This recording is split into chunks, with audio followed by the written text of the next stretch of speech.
¿Qué tal amigos? Bienvenidos a un nuevo viaje. Yo soy Jerry Cavazos y el día de hoy los estaré conduciendo por esta aventura que se llama La Locomotora.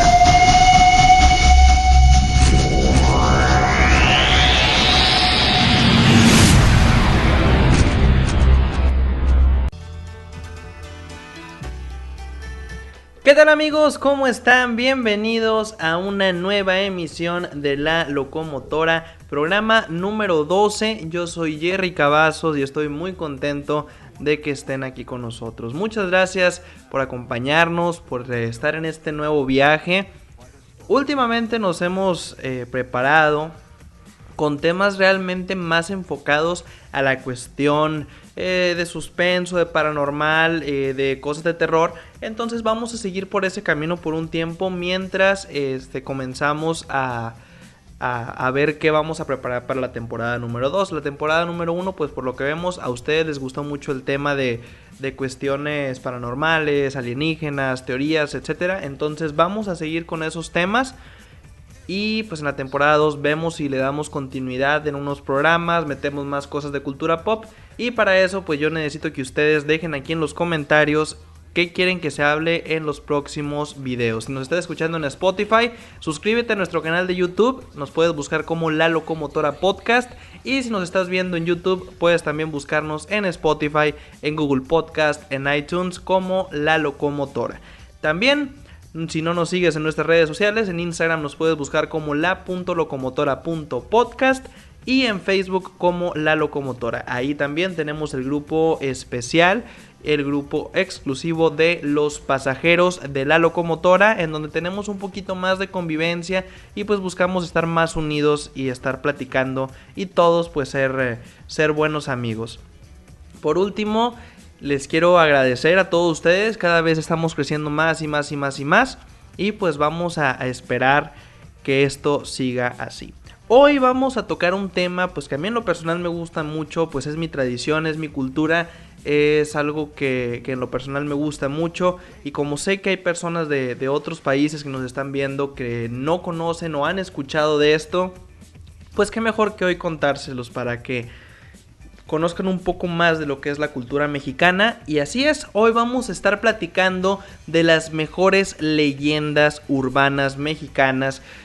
No son todas, porque realmente México se caracteriza por ser un país con muchas leyendas, con muchas historias, tanto paranormales como de amor, como de dioses, como de etcétera, etcétera, etcétera. Entonces pues hoy vamos a agarrar como que las más llamativas, las más famosas, y las vamos a poner en este programa de leyendas urbanas mexicanas. Y pues para comenzar vamos a hacer, se podría decir que un especial o una sección de varias leyendas que están relacionadas a una cosa. En México, en lugares como Guanajuato, como Oaxaca, como Ciudad de México y otros lugares de México tienen muchos callejones, ¿sí? Entonces hay muchas leyendas que relatan sobre callejones, perdónenme. Y aquí voy a ponerles primero 3 leyendas sobre callejones que están bastante buenas, que son una pequeñita sección hablando pues de callejones y de leyendas relacionadas a estos, ¿ok? Y vamos a comenzar pues con una de las viejas confiables, una historia que es muy famosa, que es muy conocida y que realmente a mí en lo personal me gusta mucho. Estamos hablando de una leyenda que va directamente a la ciudad de Guanajuato. Y se cuenta, bueno, el nombre de esta leyenda es la leyenda del Callejón del Beso. Se cuenta que cuando dos enamorados pasan por el Callejón del Beso, deben de darse en el tercer escalón para que su amor perdure un beso. Esto hará que su amor perdure por siempre. Por ello, cientos de personas que pasean por este estrecho lugar no dudan en hacerlo y esperan que la historia sea cierta. Este callejón es un hermoso lugar, el cual está ubicado en la ciudad de Guanajuato, a aproximadamente 300 kilómetros de distancia de la Ciudad de México. Cuenta la leyenda que doña Carmen era la hija única de un padre avaro e intransigente. Buscaba, como muchos padres de aquella época, un exitoso comerciante para ceder la mano de su hija. Por ello, la cuidaba celosamente en su casa, evitando que conociera los hombres comunes y corrientes que existían en el pueblo minero. Tan solo el pensar que su hermosa hija se enamorara de un pobre pueblerino le llenaba de ansiedad, pero como suele suceder, el amor derriba todas las barreras por más fuerte que éstas sean. Doña Carmen conoce a don Luis, un humilde minero con el que se veía en un templo cercano a su hogar, a escondidas obviamente de su padre. Un día que el joven minero cortejaba a la hermosa doncella ofreciéndole agua bendita en sus manos, fue descubierta. Su padre la encerró en la casa y la amenazó de castigarla y enviarla a España con un viejo y rico noble, con el que además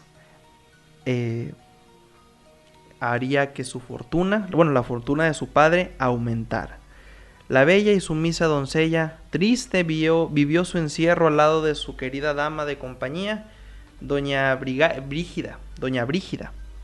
Ambas realmente lloraban todos los días su pena desde el balcón, desde su recámara. Doña Brígida no hacía más que prometerle que no dejaría que la llevaran a España, y mucho menos en contra de su voluntad. El enamorado no supo en un principio qué hacer, ya que no le era permitido hablar con su amada, pero al pasar cerca de su casa, notó que la ventana de la recámara daba exactamente a la ventana de la casa vecina, y estaban a escasos centímetros de distancia. Se abría la posibilidad de poder estar en contacto con su amante si compraba aquella casa vecina. Sugirió al dueño de aquella casa un precio para comprarla, pero recibió constantes negativas hasta que fijó un costo tan alto que tuvo que dar todo su patrimonio de años a cambio. El precio valió la pena cuando al asomarse por la ventana y extender su mano pudo tocar con sus nudillos la ventana del cuarto de su amada.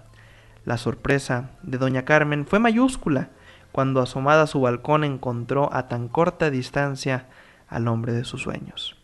No hicieron más que jurarse amor eterno y planear cómo se verían todas las noches a través de esos balcones tan cercanos.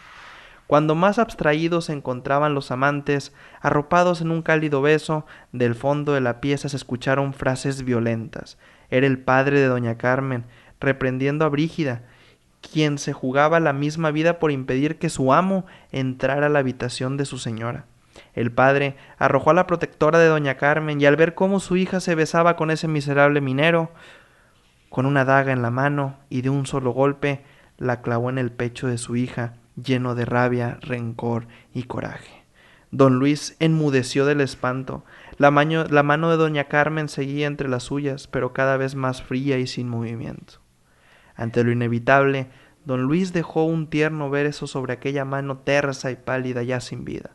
El joven no pudo soportar vivir sin su amada Carmen, y desesperado se suicidó, tirándose desde el brocal del tiro principal de la mina de la Valenciana.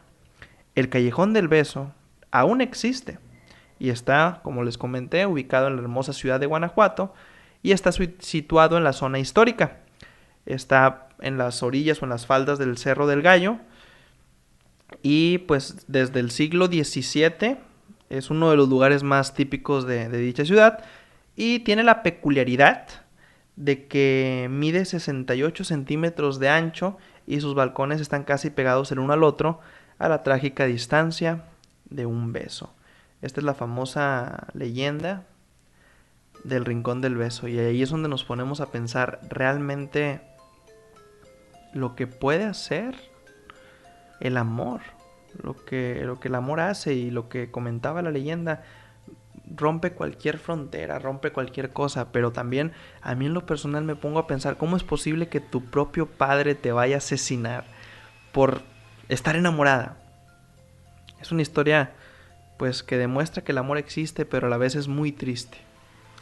Otra historia que les quiero contar es la del Callejón del Muerto. Y cuenta lo siguiente: corría el año de 1600 y a la capital de la Nueva España continuaban llegando mercaderes, aventureros, gentes de rompe y razaga que venían al Nuevo Mundo con el fin de enriquecerse como lo habían hecho los conquistadores. Uno de estos hombres que llegaba a la capital de la Nueva España con el fin de dedicarse al comercio fue don Tristán, que tenía un negocio de víveres y géneros de las islas Filipinas, pero ya por falta de buen negocio o por querer abrirle buen camino en la capital a su hijo, del mismo nombre, arribó cierto día de aquel año a la ciudad.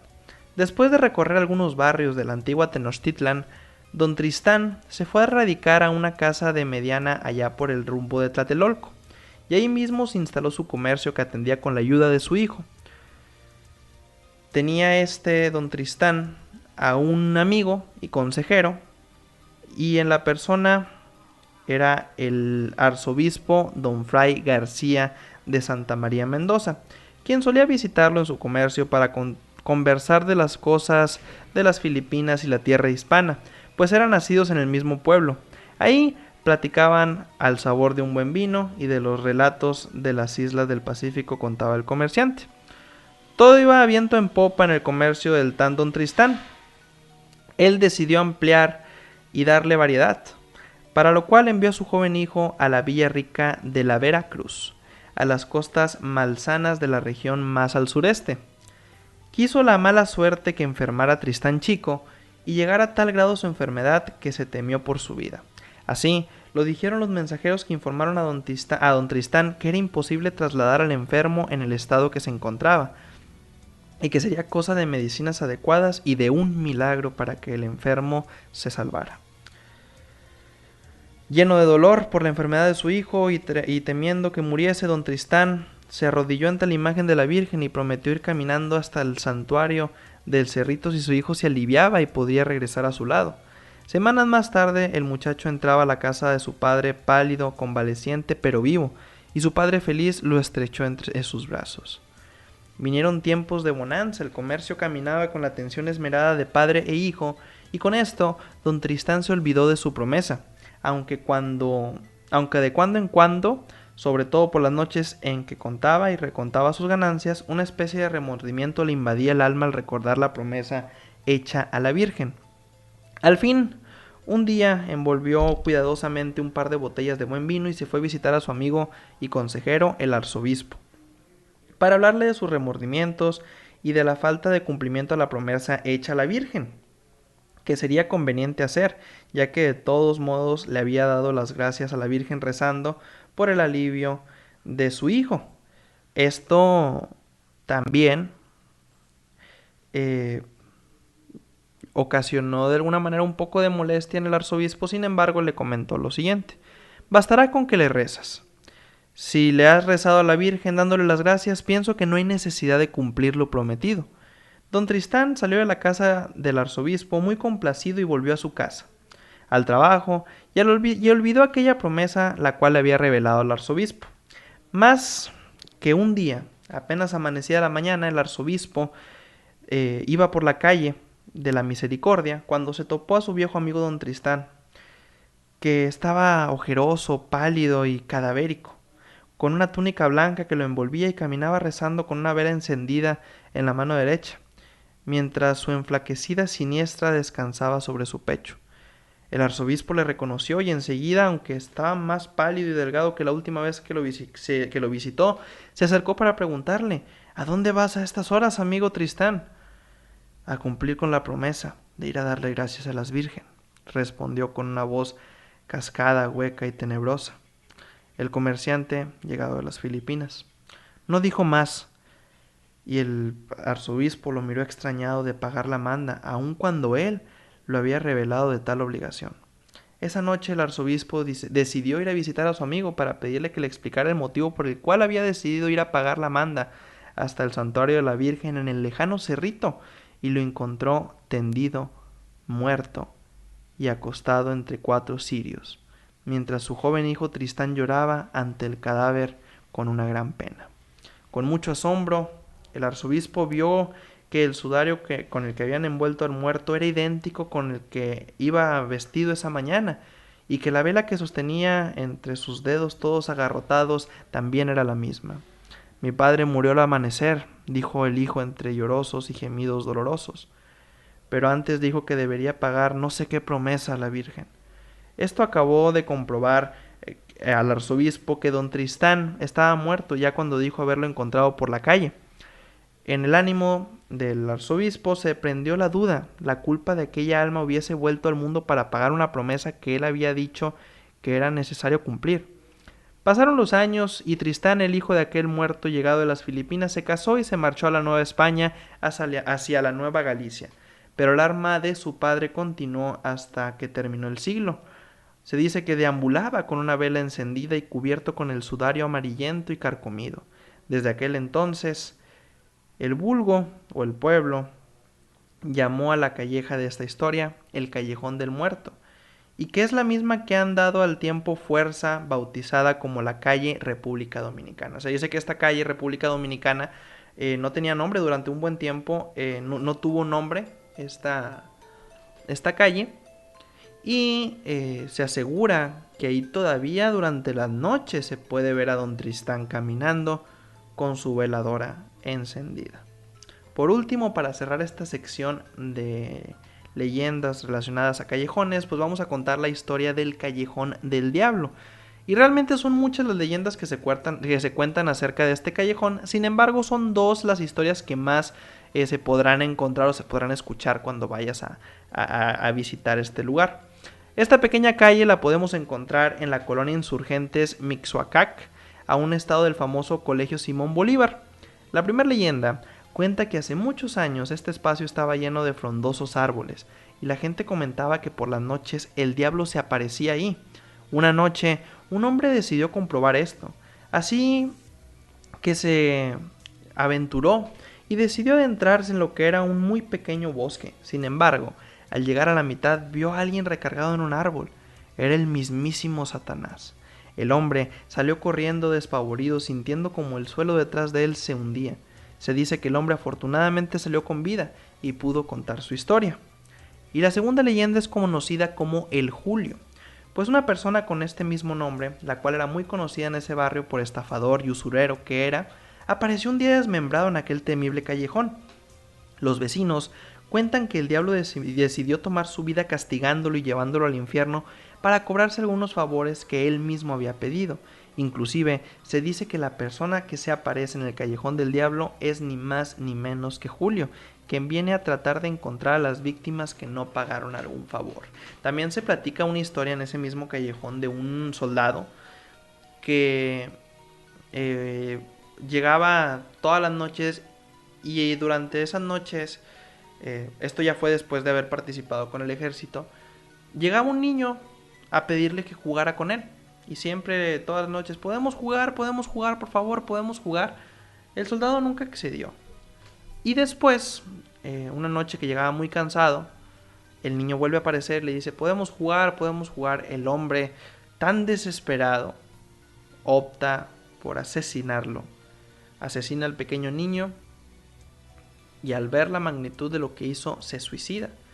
Y se dice que si caminas por este callejón en las noches, puedes observar la silueta del niño, puedes escuchar los llantos del niño o incluso ver al militar.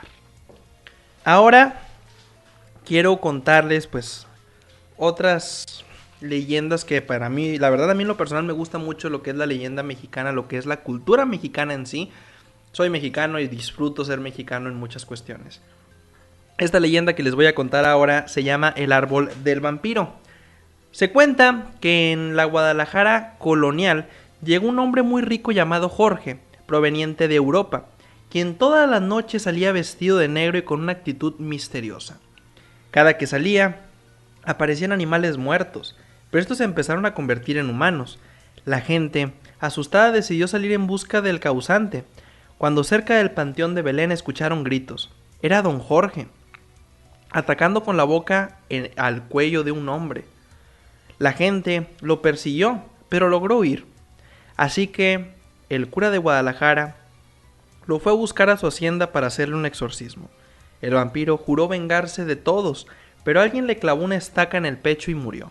Al morir, lo enterraron en el mismo Panteón de Belén. Pero lo extraño sucedió cuando un árbol empezó a crecer justo por encima de la lápida de don Jorge, misma que se rompió. La leyenda dice que el día que el árbol sea derrumbado o que las raíces rompan por completo la lápida, don Jorge, el vampiro, regresará a llevar a cabo su venganza. De hecho, esto es real. El árbol existe, el árbol está. Lo he visto yo hace, ¿qué sería? 10 años tuve la oportunidad de ir a Guadalajara y conocer ese lugar. Y se dice que el árbol ahí está. Yo lo vi, pero pues estaba muy chiquito como para recordarlo. Y se dice también que en una ocasión llegaron a cortar ramas del árbol. Y entonces cuando las cortan sale un líquido dentro del árbol como si fuese sangre. Por eso se dice que ese árbol está conectado directamente con don Jorge. Vamos con otra leyenda. Y esta también es muy famosa aquí en México. Y es la leyenda de la planchada. La planchada es una de las leyendas más populares realmente de aquí del país. Y vamos a seguir la versión más trágica y famosa de esta leyenda. La historia narra que el fantasmal personaje narra por los pasillos del Hospital Juárez, pero sobre todo atiende a los enfermos. Eulalia era una chica guapa, rubia y de ojos claros que siempre demostró gran profesionalismo y diligencia. Profesaba una dedicación que a veces iba más allá del mero deber, y ni hablar de su inigualable apariencia siempre muy limpia y con el uniforme blanco perfectamente planchado. Como es costumbre en los hospitales, un nuevo médico ingresó al cuerpo de personal. Cuando Eulalia lo conoció, quedó inmediatamente enamorada de él, y a partir de ese momento no descansó hasta conquistarlo y hacerlo su novio, a pesar de que había fuertes rumores al respecto a las costumbres que tenía este doctor de coquetear con otras enfermeras. Sin hacer caso de los consejos y el qué dirán, Eulalia se sentía la mujer más dichosa del mundo, y al pasar el tiempo, el doctor le pidió matrimonio. Antes de la boda, el doctor debía partir a un seminario de 15 días, prometiéndole que a su regreso se casarían de inmediato. A los pocos días de la partida del doctor, un enfermero se acercó a ella para confesarle algo que ya todos sabían, que el doctor renunció a su cargo y en realidad había partido de luna de miel con su ahora esposa. Eulalia quedó convencida cuando pasó más del tiempo pactado de su regreso y no habían señales de su amado. A partir de esa decepción amorosa, Eulalia jamás volvió a ser la misma.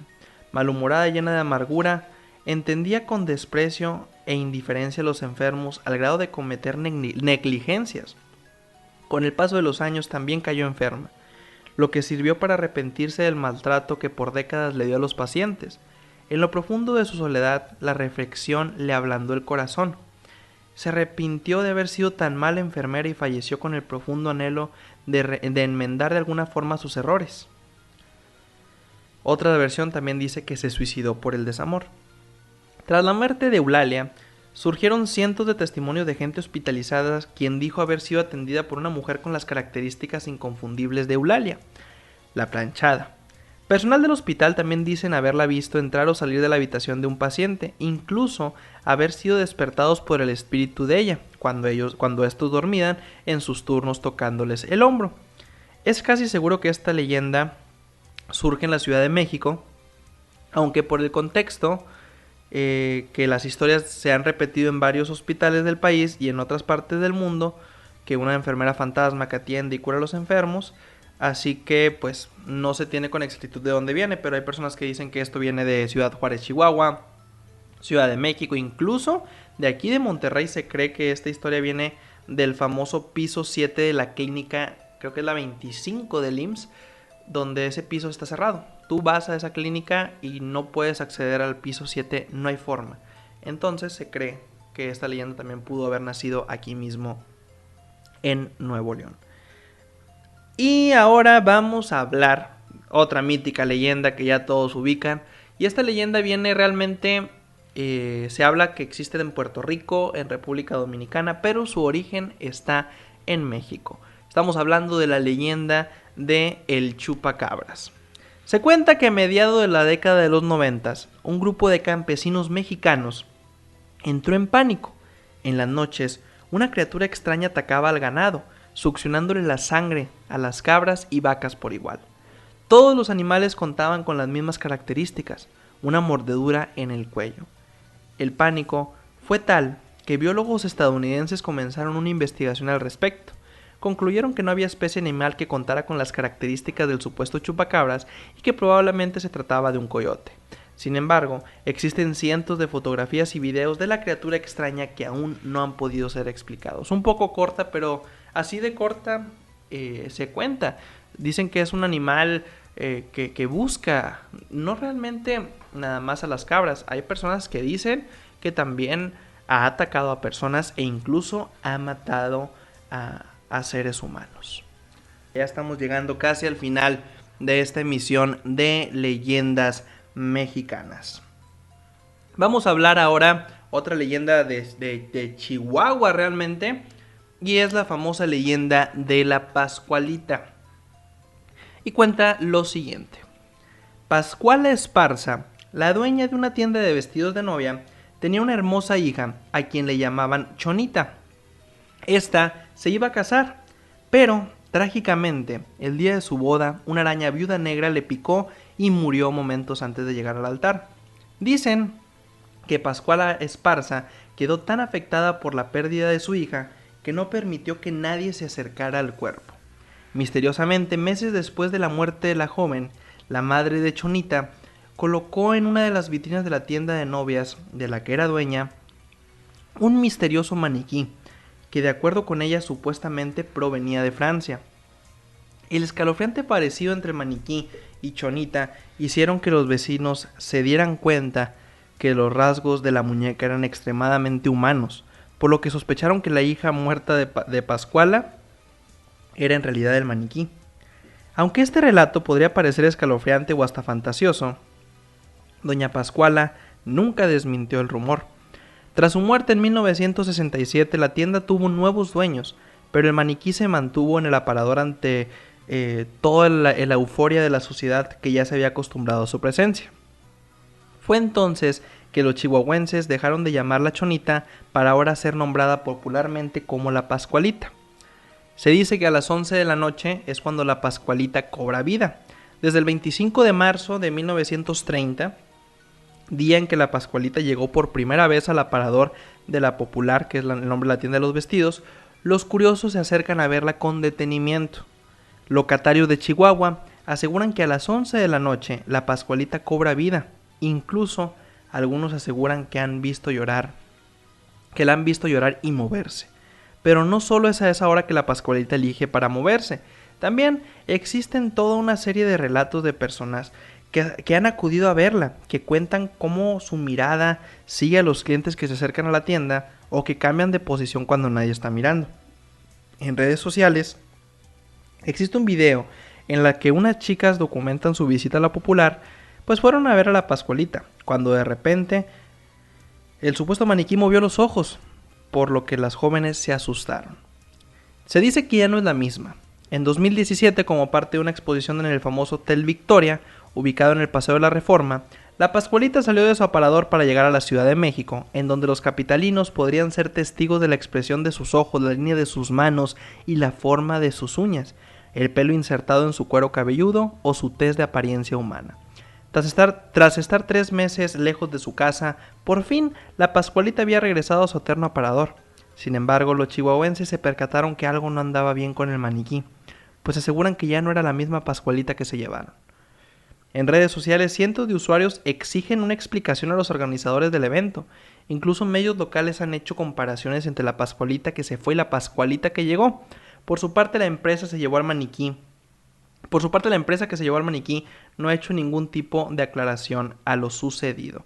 Algo que también es muy interesante es, de hecho voy a poner una imagen aquí ahorita en el video, donde podemos ver las manos, la cara, las facciones, los detalles que tiene, que son realmente escalofriantes, son realmente idénticos al de una persona humana. Se dice que la persona que vaya a la tienda de la Pascualita y compre el vestido que está usando la Pascualita va a tener una vida perfecta, su matrimonio va a ser perfecto y va a cumplir todo lo que se proponga en su vida.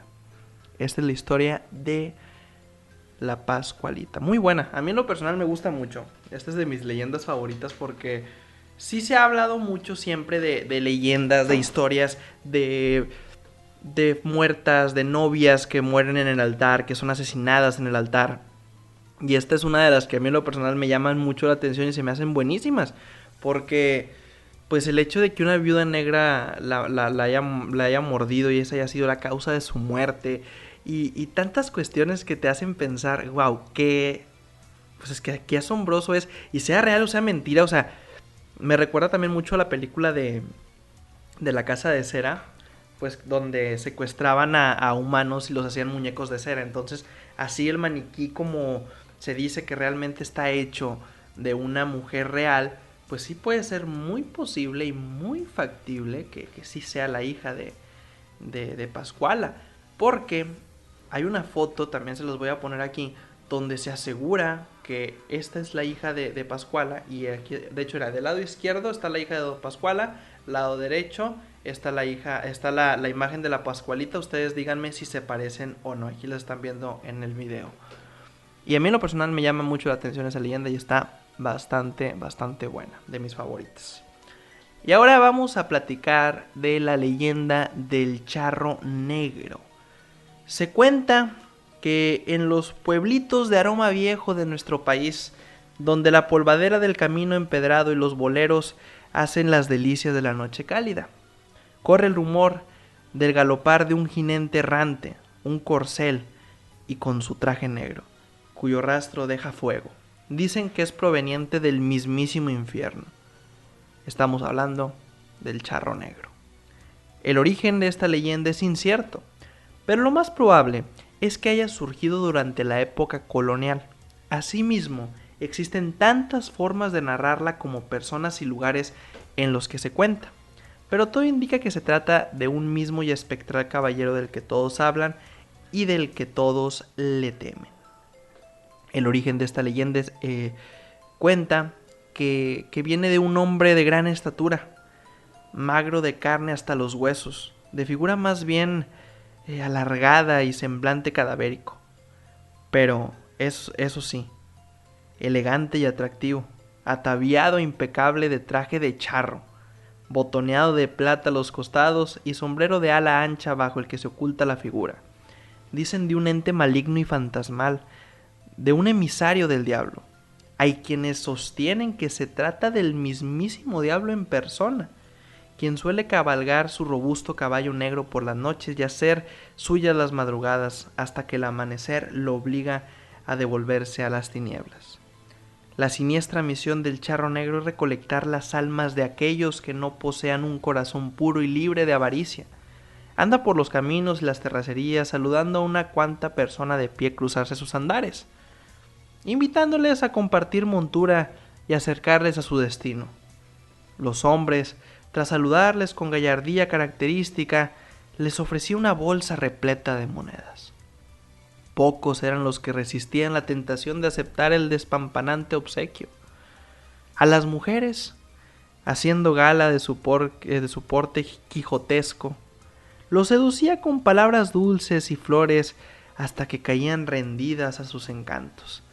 Pero ay de aquel o de aquella que montara aquel negro corcel. El charro negro se sumergía en la espesura de la noche, dejando tras de sí un estruendo de cascos y polvo que no conociera el destino final de las pobres víctimas. Sin embargo, condenado a una eternidad de vagancia nocturna por las callejuelas, cuentan que no siempre anda en busca de víctimas a las que arrastrar al purgatorio. En ocasiones, un tanto apesadumbrado, gusta de saludar a los viajeros con quienes busca sostener una amena charla, pidiendo a cambio tan solo un poco de compañía a trote lento. Poco, pero contados son los casos de quienes tuvieron la suerte de encontrarse al charro negro y vivir para narrar esta leyenda. ¿Tú te habrás topado con alguno de ellos sin darte cuenta? Ponte a pensar, tú que me escuchas aquí de México, si en alguna ocasión te has topado en algún día de muertos a alguien vestido de charro con su vestimenta, con su maquillaje de calavera. Ponte a pensar nada más, hazte la idea y si ese era el charro negro. A mí me ha ocurrido que pues donde yo vivo realmente hay mucha terracería, muchos ranchos, muchas fincas. Y me ha sucedido que en las noches pues he visto caballos que aparecen de la nada. Esto es real, a mí me ha sucedido que voy realmente normal en un camino y veo cómo de la nada aparece un caballo blanco, un caballo negro. Y me pongo a pensar dónde está su jinete. Y me da un cierto temor el voltear atrás de mi carro y imaginarme que venga alguien conmigo. Creo que es uno de los mayores temores que muchos tenemos y es muy probable que suceda. Entonces, si en alguna ocasión te encuentras a un charro negro en su jinete negro que te ofrezca una bolsa de muchas monedas de oro o te empieza a halagar, ten cuidado, porque es muy probable que tu vida esté corriendo peligro. Y sí, fingí ese acento norteño bien cabrón. Esa es la leyenda del charro negro. Muy buena, ¿eh? A mí me gusta mucho. Me gusta mucho, mucho. De hecho, ya estas últimas 3 son de mis favoritas. Y la del charro negro, sí, yo creo que se lleva un top. El 1 o el 2 de mis leyendas favoritas está la del charro negro. Imagínate topártelo y que no te haga nada y que te haga su amigo. Imagínate que seas amigo del charro negro. Cállate, güey. Lo que va a suceder, lo que va a pasar. Una cosa increíble. Y por último, vamos a platicar, pues yo creo que de la historia más famosa de México y que suena alrededor de todo el mundo. Estamos hablando precisamente de la historia de La Llorona. Se cuenta que una mujer de origen indígena era amante de un caballero español y cuando ella le pidió formalizar la relación, él se negó porque pertenecía a la alta sociedad. Este hecho desató la tragedia por la que su alma deambularía en pena. Cuentan que esa noche la mujer despertó a sus pequeños hijos, un niño y una niña. Tomó un puñal y se los llevó al río, el cual se encontraba muy cerca de su casa. Estando ahí, ciega por el coraje, los apuñaló varias veces, hasta que los dejó sin vida. Minutos después, ella reaccionó y al darse cuenta de lo que había hecho, corrió desesperada por el río y un escalofriante grito, preguntando por sus hijos, fue lo que salió de su boca, para después suicidarse.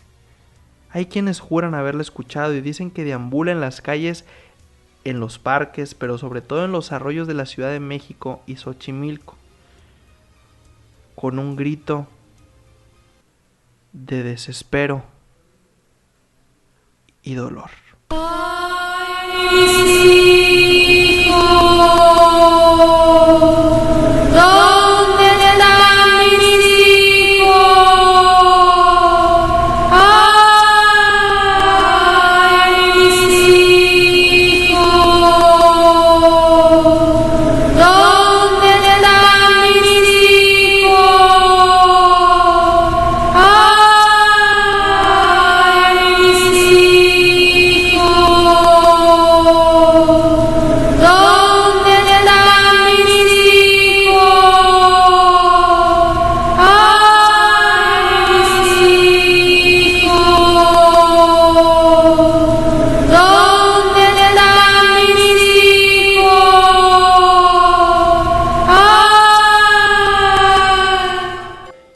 Y esta fue la leyenda de La Llorona. De hecho, la leyenda de La Llorona no tiene un origen claro, pero se cree que viene del estado de Hidalgo. Ahí se dice que se encuentra la tumba de La Llorona.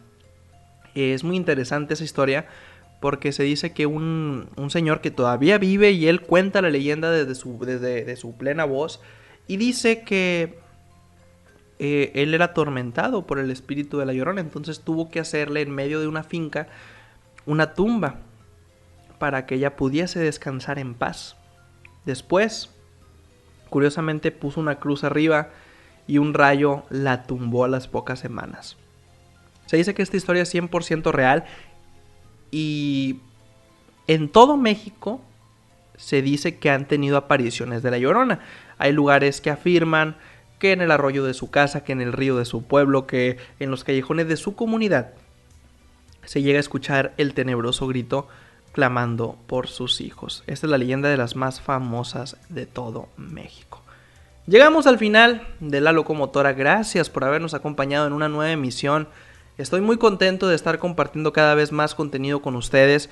Les pido por favor que se suscriban al canal de YouTube. También búsquenos en Instagram como la.locomotora.podcast, ya que ahí vamos a estar comentando nuevos proyectos y cosas que se tienen a futuro. También búsquenos en Facebook como La Locomotora Podcast. Nos puedes agregar al grupo oficial que está como Los Pasajeros de la Locomotora. Si nos escuchas en Spotify, échate una vuelta rapidito a YouTube, suscríbete, activa la campanita. Y si estás en YouTube, también ve a Spotify, ahí nos puedes escuchar mientras vas manejando. Así contamos de todo tipo de cosas paranormales, teorías conspirativas, incluso cuestiones de cultura pop. Entonces, espero que les haya gustado esta nueva emisión de La Locomotora. Yo estoy muy contento de que cada día pues estamos creciendo más. Agradezco mucho a todas las personas de Latinoamérica, de México, de Estados Unidos, de República Dominicana, El Salvador, Argentina, Colombia, Chile, etcétera, etcétera, que nos están escuchando. Muchas gracias por su apoyo. Recuerden invitar a sus amigos, compartir el podcast para que cada vez seamos más y más y más y podamos crecer y traerles siempre el mejor contenido. Yo soy Jerry Cavazos. Esto fue La Locomotora. Hasta la próxima.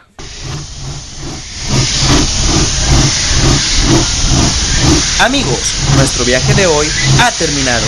Los espero en la siguiente aventura. Hasta la próxima.